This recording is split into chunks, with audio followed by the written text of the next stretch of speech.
और आज देखिए बहुत ही ख़राब दिन मार्केट के लिए और एक मैं कहूँगा कि ख़राब हफ्ता भी रहा है ये। भले ही परसेंटेज वाइज मार्केट गिरा ना हो ज़्यादा, लेकिन 4 दिन इतना तंग किया। एक्चुअली 10 दिन से मार्केट एक रेंज में था, हमें तंग कर रहा था और आज फाइनली रेंज तोड़ी भी हमने तो लोअर साइड पर। और आखिरकार आज का जो मूव है इसको अब हम ब्रेक डाउन करार देंगे।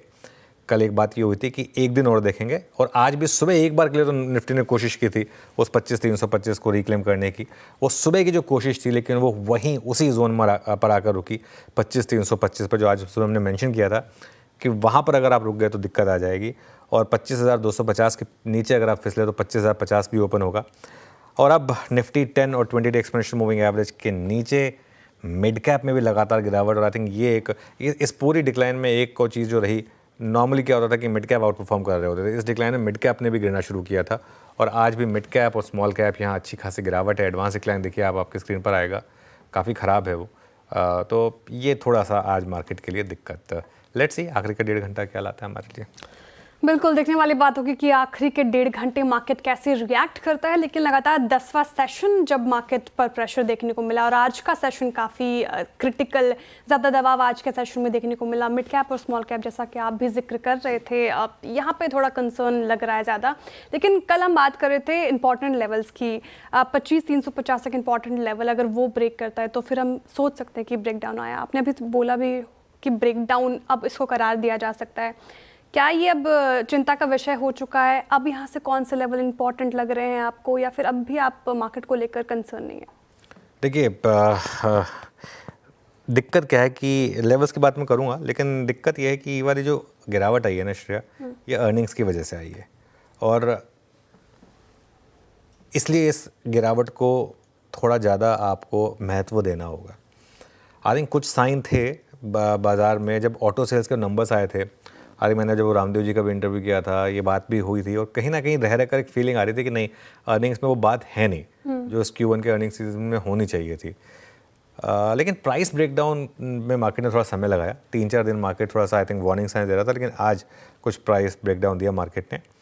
मेरे हिसाब से अगले कुछ जो बड़े नतीजे हैं ना, इससे उनकी अहमियत बढ़ेगी।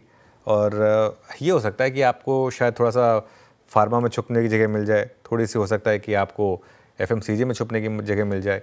ये कुछ स्पेसेस हो सकते हैं जहाँ पर आपको छुपने की जगह मिले। लेकिन आज के इस ब्रेकडाउन को क्लियरली मैं थोड़ा सा नेगेटिवली मानूंगा। बिल्कुल नेगेटिव मान रहे, लेकिन आप कौन से लेवल्स इंपॉर्टेंट लग रहे हैं? अब अर्निंग सीजन का आगाज़ हो गया TCS के नतीजों के साथ, उस पर भी बातचीत करूंगी। लेकिन लेवल्स अब कौन इंपॉर्टेंट, निफ्टी और बैंक निफ्टी के स्पेशली?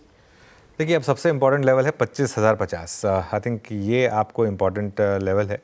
और अगर 25,050 भी आपने ब्रेक किया, आज सुबह हम जो बात कर रहे थे कि 25,250 के नीचे 25,150 और 25,050 जल्दी आ सकते हैं, तो 25,050 अब सबसे क्रूशल है।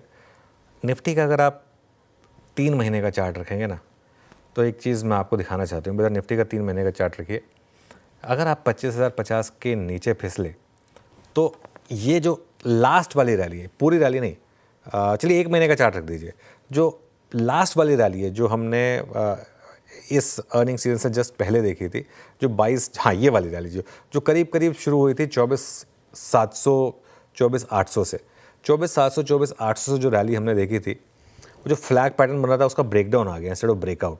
वो दिक्कत हो जाएगी। तो अगर आप 25,050 के नीचे निकले तो वो चैनल को आप ब्रेक कर देंगे फिर, एंड इन दैट केस ये पूरी की पूरी रैली जो है वो रिस्क पे आ जाएगी जो 24,700 से शुरू हुई थी। आपको याद होगा हमने 24,700 से एक रैली प्ले की थी, उसके बाद वो 25,670 तक जब आए थे, फिर वो ट्रेलिंग स्टॉप लगा था। उसके बाद से निफ्टी पर लगातार न्यूट्रल व्यू ही रहा है। बस ये था कि हाँ डिप्स में आप मंथ एंड की कॉल्स खरीदिए, लेकिन वो वाली ट्रेड पर अब थोड़ा सा रिस्क बैठ रहा है, इसमें कोई डाउट नहीं है। और 25,050 के अगर आप नीचे फिसले तो फिर अगला सपोर्ट आपका 24,800 पर और फिर 24,500 पर है, तो वो थोड़ा सा दिक्कत का मामला बनेगा। ऊपर की तरफ अब 25,300 और 25,350 ये सबसे बड़ी रेजिस्टेंस है। आज सुबह जिस तरीके से मार्केट ने इंटरडे रखिए, जिस तरीके से मार्केट ने सुबह रिकवरी में रिजेक्शन दिखाया ना, वहीं क्लियर हो गया था कि ये लेवल जो है वो क्रूशल होगा। और वो जैसे ही ब्रेक किया आपने, उसके बाद वो ट्रेंड में कन्वर्ट हो गया मार्केट। बैंक निफ्टी की जहाँ तक बात है श्रेया, बैंक निफ्टी अभी भी मैं ये कह रहा हूँ कि 56,500 के ऊपर जब तक हम हैं तब तक बैंक निफ्टी कमज़ोर नहीं है।